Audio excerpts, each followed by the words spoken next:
Alright, so you want to waterproof your scooter. I'm going to do that on this Viron because it is awesome and my girlfriend just got it. Say hi, Nay. And her last scooter was a Dragon GTS, I believe. So it didn't have this awesome suspension, loads of power, and pretty much everything you really want in a scooter. It was a bit smaller and didn't weigh as much, but this has definitely been a worthy upgrade. Something that I had to do on the last scooter as well is, as far as waterproofing goes, this is the charger ports. So it's pretty easy to forget charger ports, to close them. This is going to let me zoom. There we go. So if you can see, the one on the right, the prong on the right, has a little bit of black around it. It's a bit tricky to see, maybe without the flash. I did also put my fingers over it, but it will go a bit blacker as it is arcing out a little bit. So that tends to happen when there's no diode. So a diode means electricity is going to flow one way, or like quickly anyway. A diode it'll still let electricity flow backwards, but it's like a very small amount in comparison. Electric unicycle, Kingsong. This is the only thing electric rideables wise I've ever seen that has used a diode just from the stock standard. So when you plug the charger in, there's no spark or anything like that. So even e-bikes and all that sort of stuff seems to forget to put diodes and stuff. So this is what it does, by the way. So I'll just plug it in and you'll hear a spark or possibly see a spark. See that? But now that the capacitor's in the charger bank are charged, it won't spark because they've got charge. Capacitors lose charge over time. So if I gave it some time, it will spark again, but that is slowly blackening this. And it also means that they're live. Same with the other one.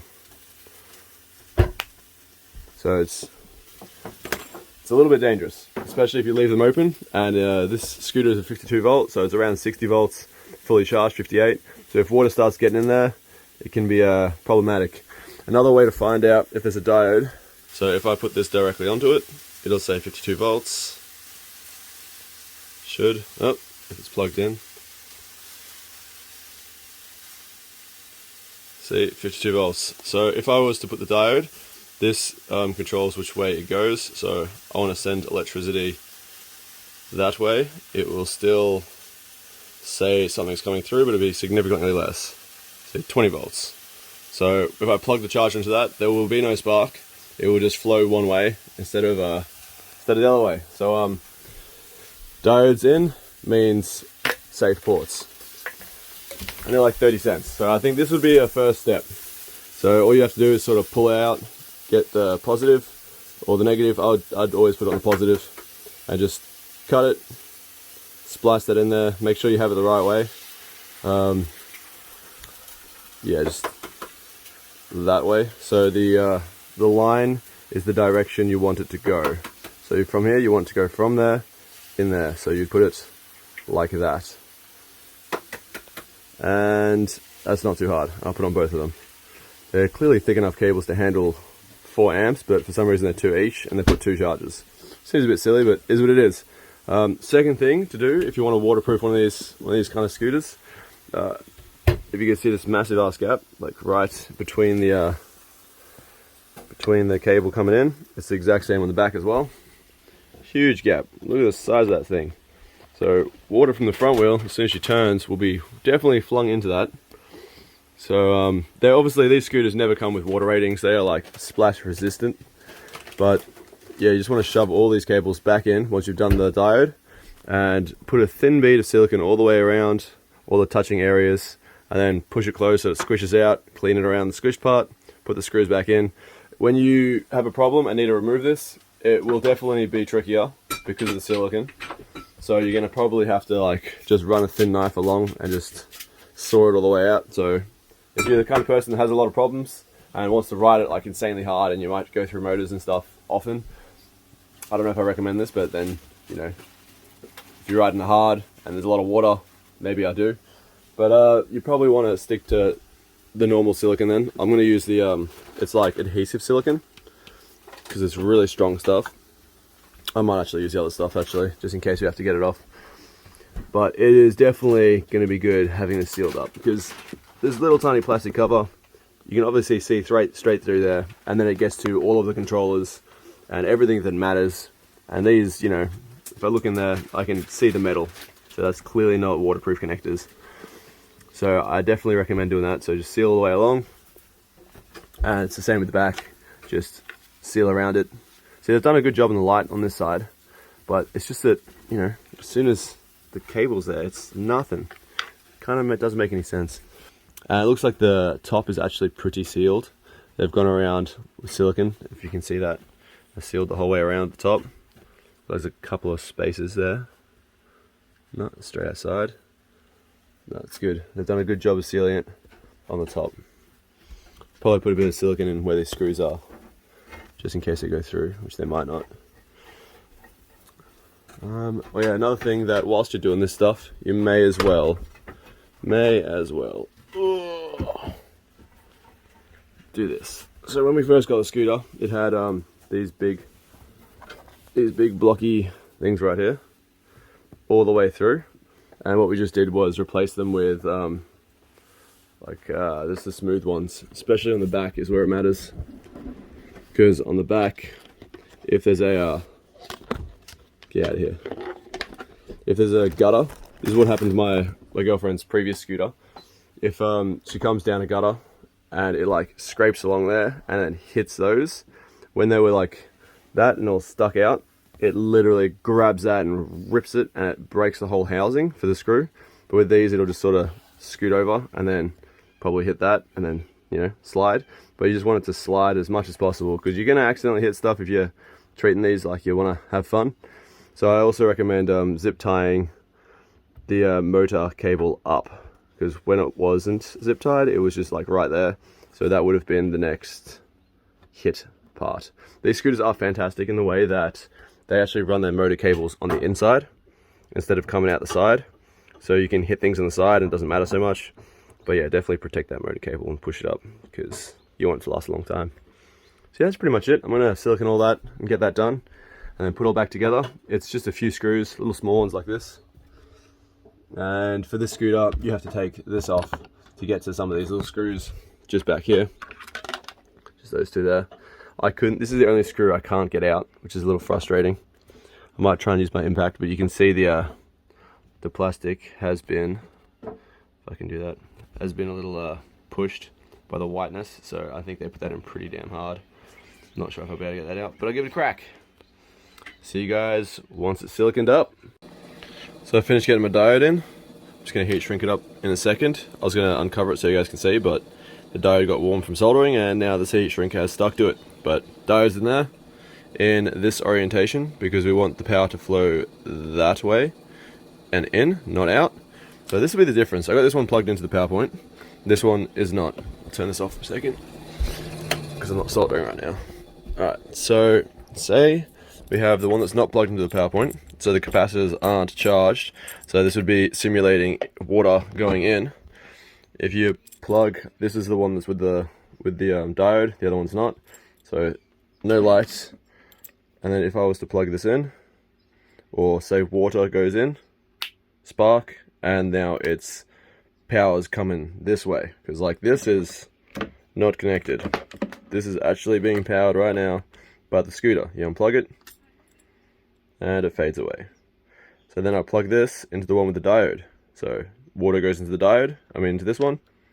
Nothing at all. Totally safe. There's no power coming from the scooter into this. And there was no spark, if you notice that. See, look at this. No spark. No sound. I can just do that a million times. Totally fine. This one instantly sparks. Power goes through. And it is still charges perfectly fine if you're ever worried about something like that. So that one, this is the one without the diode, red charging, the one with the diode, red charging. So it's just a safer way of having it.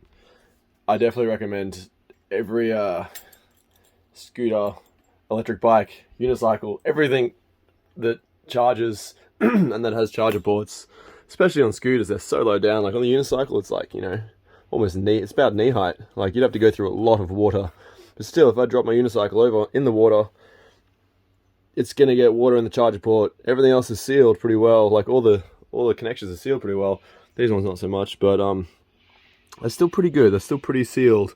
But having prongs right there, like I can poke that, even if that was 90 volts or 100 volts, I won't get zapped because it's got a diode. I don't even know about that one. Like 52 volts, so I shouldn't get zapped. But I still don't want to try it. Diodes, do it. Definitely worth it. I'm going to do the same to the other one. This one here. And when you're soldering it on, just unplug it just in case you make a mistake. And then you'll be sweet. And if you stuff it up and put them the wrong way around, and you plug it in, and it doesn't go red, you put the diode the wrong way around. But just just trace the cable. You know, power goes in, through here, and then in to the battery. So it goes that way. Think of that as like the stop. It can pass through, but can't come back. Can't cross that line unless it goes that way. Just try to remember that if that helps. And these are like, I think I got this from Jaycar for like, I don't know, 60 cents each. Got a little pack because they're useful. I just wanted to add one more thing. Since I've got two chargers, it's really easy to show. So if I've got one plugged into the one with the diode, obviously there's no light and the power supply isn't powered up in any way. But if I plug this one in and it hasn't got it anymore, hasn't got the diode, this one is powered up and will be using power, and it's clearly not plugged into the power point.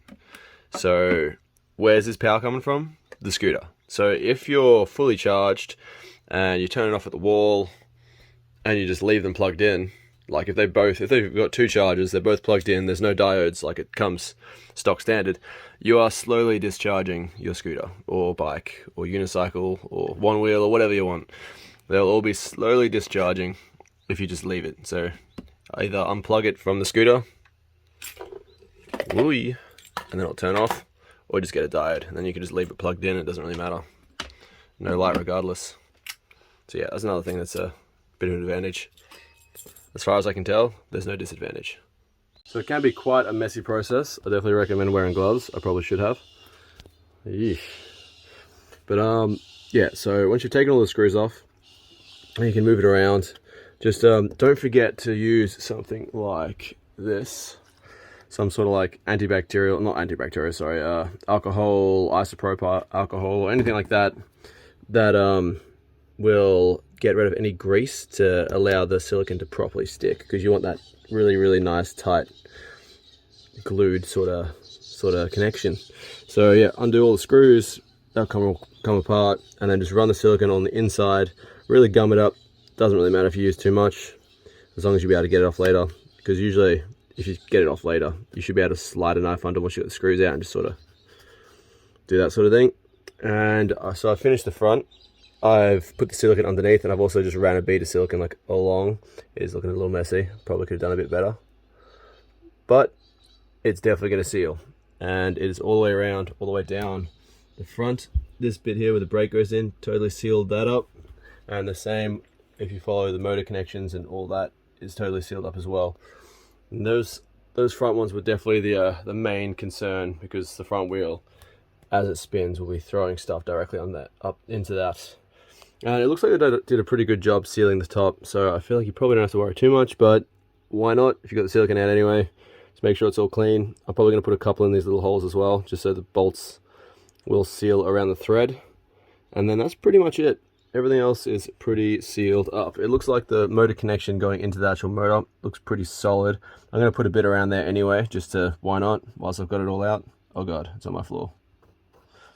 But yeah, so that's pretty much it. Once that's all done, just make sure you've just tested to make sure both motors are running once you've been messing around with the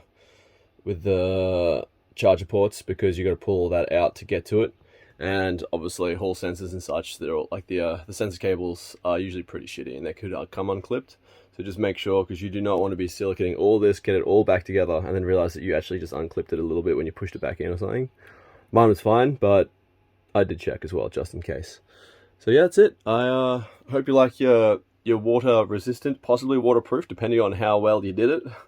But I'm going to say very water resistant. I'm definitely going to assume, like, she's ridden through water like this before with speed, so it was kind of just out, and she sort of made her own path, so it wasn't submerged or anything. But Not with this scooter, the last scooter. But she's definitely going to be doing that again, because as soon as you've gone like, 20 kilometers and there's a massive water along the path, the choice is either take your shoes off and carry 30 kilos across the water, or just plow straight through it and have some fun. So now we can just have some fun. And yep, definitely recommend doing it. Like, subscribe, and all that jazz. Catch you guys in the next one.